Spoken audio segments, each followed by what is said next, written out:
Hello दोस्तों, good morning.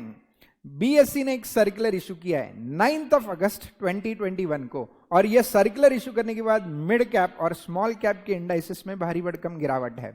जो mid cap और स्मॉल कैप कंपनियों के शेयर्स है वो लगातार गिरते जा रहे हैं। अब इसके पीछे वजह क्या है? यह सर्कुलर ही वजह है। अब यह सर्कुलर में ऐसा क्या है जिसके वजह से मिड कैप और स्मॉल कैप स्टॉक्स ने इमीडिएटली रिएक्ट करना शुरू कर दिया है? इमीडिएटली इनके प्राइसेस में फॉल दिखाई दे रहा है। इमीडिएटली कई सारे मिड कैप और स्मॉल कैप कंपनियों के जो स्टेक होल्डर्स है, इन्होंने अपने कंपनियों के शेयर्स बेचना शुरू किया। ऐसा क्या है इस सर्कुलर में? आइए जानने की करते हैं कोशिश। मित्रों, वैसे सर्कुलर पढ़ने के बाद थोड़ा मुश्किल तो लगता ही है, क्योंकि हमारे स्टॉक एक्सचेंजेस जो भी सर्कुलर इशू करते हैं, इसको समझने के लिए थोड़ा सा वक्त तो जरूर लगता है। लेकिन बाद में बॉम्बे स्टॉक एक्सचेंज ने इसके ऊपर क्लैरिफिकेशन दिया है, और क्लैरिफिकेशन देने के बाद ठीक है, उसके कुछ एक्सट्रैक्ट्स मैं आपके लिए लेके आया हूं, और यह सर्कुलर का क्या इंपैक्ट है ये आपको इससे समझने में मदद होगी। जैसे कि हम सभी लोग जानते हैं कि स्टॉक एक्सचेंजेस ने लिमिट्स लगा के रखे हैं, अपर लिमिट और लोअर लिमिट, जिसको हम अपर सर्किट और लोअर सर्किट के नाम से भी जानते हैं। यानी कोई भी शेयर में अगर बहुत ज़्यादा हलचल है, यानी कोई शेयर बहुत तेज़ी से भाग रहा है या तेज़ी से गिर रहा है, तो उसके ऊपर कहीं ना कहीं कंट्रोल होना चाहिए था। कंट्रोल क्यों? क्योंकि आम निवेशकों को, नॉर्मल इन्वेस्टर्स को प्रोटेक्ट करना था। अगर समझो कोई शेयर बहुत ज़्यादा गिरता है किसी पर्टिकुलर डे को, तो इससे कई सारे लोगों का नुकसान हो सकता है। या शेयर बहुत ज़्यादा भागता है तो यह खरीदने के लिए बहुत महंगा भी हो सकता है, इसलिए अपर और लोअर लिमिट्स लगाते हैं। अब ये अपर और लोअर लिमिट्स की सबसे ज़्यादा ज़रूरत होती है उन शेयर्स के लिए जिन कंपनियों के शेयर्स की प्राइसेस बहुत कम होती है। अब जिन कंपनियों के शेयर की प्राइसेस कम होती हैं उसमें बहुत ज़्यादा लोग ट्रेड करते हैं। इनफैक्ट जो आम निवेशक हैं उनको पेनी स्टॉक्स पसंद है। जैसे रिटेल इन्वेस्टर्स, इनको छोटे सस्ते दाम वाले शेयर्स में बहुत रुचि रहती है, क्योंकि सस्ते दाम वाले जो शेयर्स है वो ज़्यादा क्वांटिटी में खरीद पाते हैं, और उनको हमेशा ऐसे लगता है सस्ते दाम वाला अगर शेयर जो कम प्राइस में मिल रहा है, अगर वो मैं बाई कर लेता हूं, और वो समझो मैं आज 4 रुपए का खरीदता हूं और कुछ दिनों के बाद ये 4 रुपए का शेयर 40 रुपए का हो जाता है, तो मुझे बहुत बड़ा मुनाफा होगा, 10 टाइम्स मेरी वेल्थ इंक्रीज होगी। और ऐसे ही सपने देख देख के ये छोटे छोटे पेनी स्टॉक्स खरीदना शुरू कर देते हैं। अब इसी वजह से रिटेल निवेशकों का बहुत नुकसान होता है, और अभी तक का जो इतिहास रहा है कि ये जो रिटेल निवेशक है ये ऐसे पेनी स्टॉक्स में इन्वेस्ट करके अपना थोड़ी थोड़ी पूंजी, मेहनत से जुटाई हुई पूंजी पेनी स्टॉक में डाल देते हैं। बाद में पता चलता है ये पेनी स्टॉक गिर गया, इसकी वजह से उनका जितना भी कैपिटल स्टॉक मार्केट में डाल दिया था वो वाइप आउट हो गया, और उसके बाद उन्होंने ट्रेडिंग करना ही छोड़ दिया है। तो अब गवर्नमेंट को ये बात रियलाइज हुई है, गवर्नमेंट इसके लिए धीरे धीरे मेजर्स ला रहा है। देखिए, पिछले कुछ सालों में पिछले 1 साल में ही crores of trading account open हो चुके हैं, और जितने ज्यादा ट्रेडिंग अकाउंट ओपन होंगे उतनी जिम्मेदारी स्टॉक एक्सचेंजेस की और गवर्नमेंट की बढ़ेगी, क्योंकि सबसे ज्यादा जो स्टॉक मार्केट में अब लोग आ रहे हैं वो retail investors, middle class and lower middle class families के लोग इस स्टॉक मार्केट में पैसा डालना शुरू कर चुके हैं। तो इनका पैसा प्रोटेक्टेड रहना जरूरी है, और इनके पैसों को प्रोटेक्शन देने के लिए अच्छे मेजर्स लाना जरूरी है। तो भले ही ये सर्कुलर की वजह से मार्केट में करेक्शन आ चुका है, ये सर्कुलर की वजह से मिड कैप और स्मॉल कैप के प्राइसेस गिर रहे हैं, लेकिन ये अच्छा है क्योंकि गवर्नमेंट नहीं चाहता कि रिटेल इन्वेस्टर इसमें फंसे।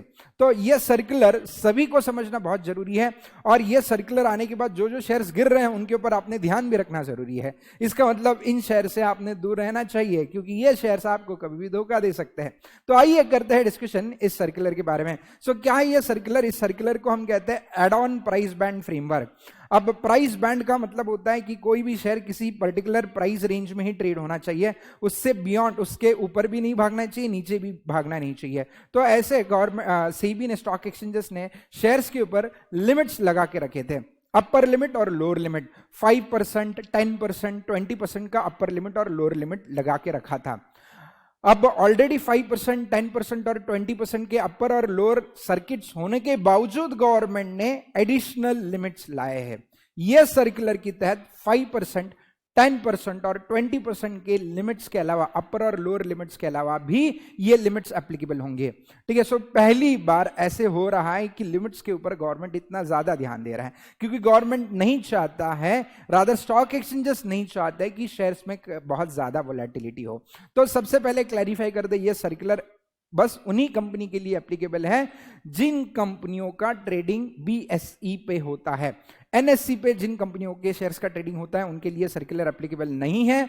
बीएसई पे जिन शेयर्स का ट्रेडिंग होता है उन्हीं कंपनियों के लिए यह सर्कुलर एप्लीकेबल है। ठीक है, चलो अब और एक कंडीशन है कि ये सर्कुलर उन कंपनी के लिए एप्लीकेबल है जिनका मार्केट कैपिटलाइजेशन 1000 करोड़ रुपए से कम है और जिनके शेयर की कीमत 10 रुपए से ज्यादा है। ठीक है, सो ये दो एडिशनल कंडीशन है। पहले तो शेयर बीएसई पे ट्रेड होना जरूरी है। दूसरा कंडीशन, कंपनियों का मार्केट कैपिटलाइजेशन 1000 करोड़ रुपीज या उससे कम होना चाहिए, लेस देन 1000 करोड़, और शेयर की प्राइस 10 रुपये या उससे ज्यादा होनी चाहिए। ठीक है, चलो सो क्योंकि जब शेयर 10 रुपए से ऊपर निकलता है तो ज्यादा भागना शुरू करता है। समझो 3, 4, 5 रुपए का शेयर है, ठीक है, तो 10 रुपए तक जनरली इतना ज्यादा फ्लक्चुएशन नहीं होता है, 10-20 पैसे के लिए कुछ दिक्कत नहीं होती। लेकिन शेयर जब 10 रुपए के ऊपर निकलते हैं तो देखा है 30, 40, 50, 60, 100 रुपए तक एकदम धनाधन भागते हैं, बहुत कम समय में भागते हैं। इसलिए बिल्कुल जिस किसी ने ये सर्कुलर फ्रेम किया, बहुत दिमाग लगा के सर्कुलर फ्रेम किया है।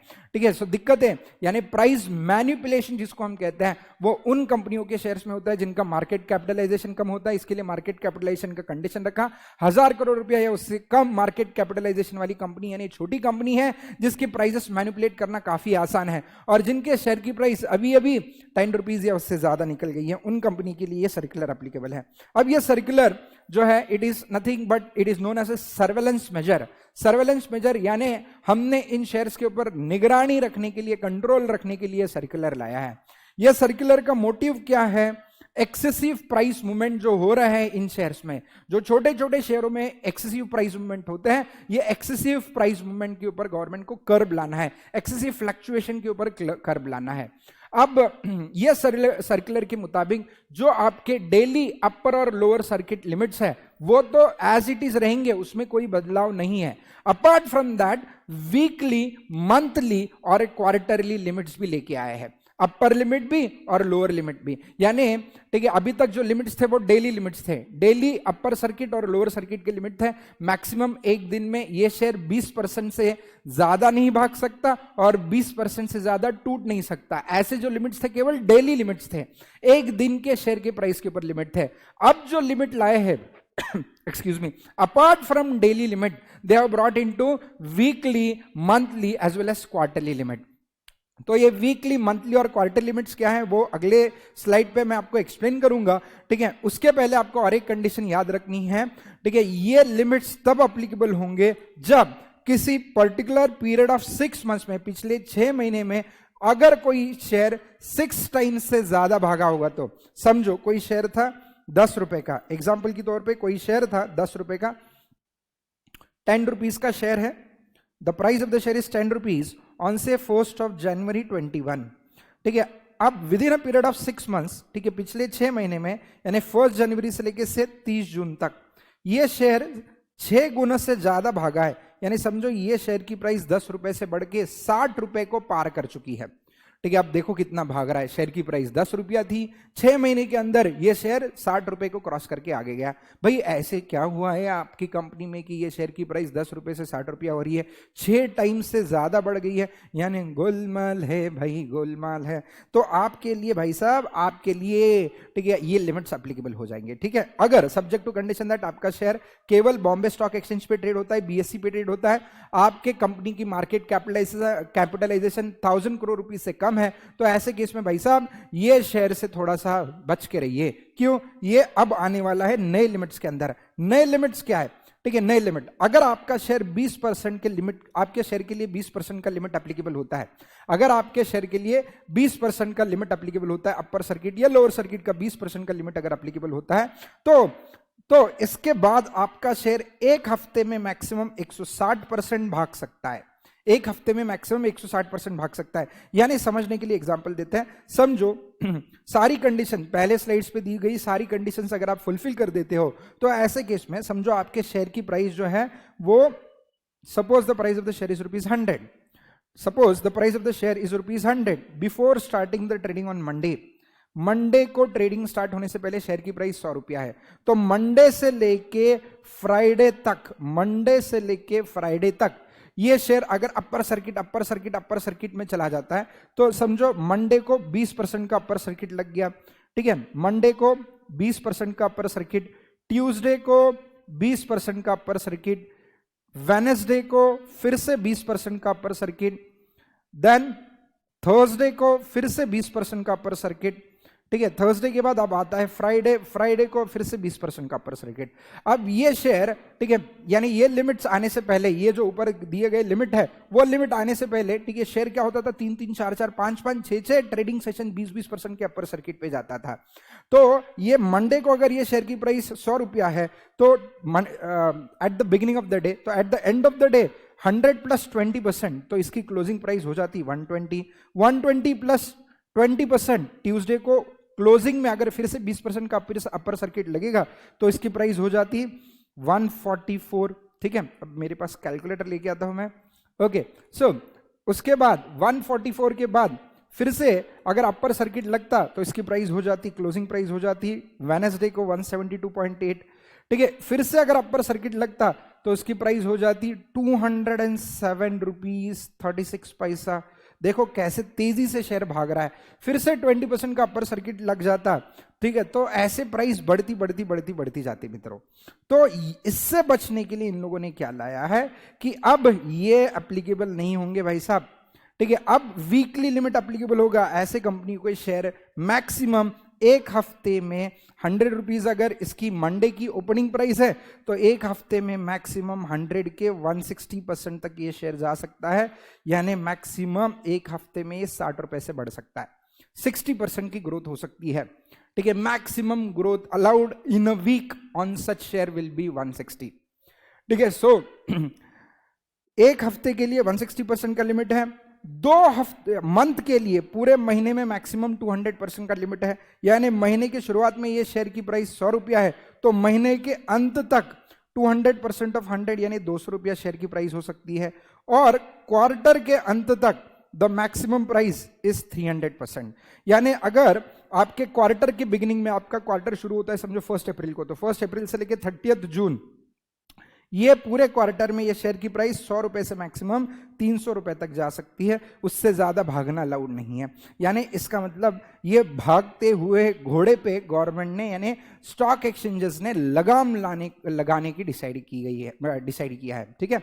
सो जैसे गवर्नमेंट ने शेयर के भागने पे लगाम लगाई है वैसे ही गिरावट पे भी लगाम लगाई है, ठीक है। अगर कोई शेयर के लिए लोअर लिमिट 20% का एप्लीकेबल है तो टूटने के बाद एट द मोस्ट समझो 100 रुपए का शेयर है तो एक वीक में उसका लोअर प्राइस मैक्सिमम 60 रुपीज तक आ सकता है, यानी 60% तक टूट सकता है, टूट के 60% तक आ सकता है। यानी मंडे को अगर ये शेयर की प्राइस 100 रुपया है तो और रोज ये शेयर गिर रहा है तो मैक्सिमम एक हफ्ते में वो 40% की गिरावट झेल सकता है, 40% से ज्यादा गिरना अलाउड नहीं है, ठीक है। लिमिट पे आ जाएगा, 60 रुपए पे स्टक हो जाएगा, ओके।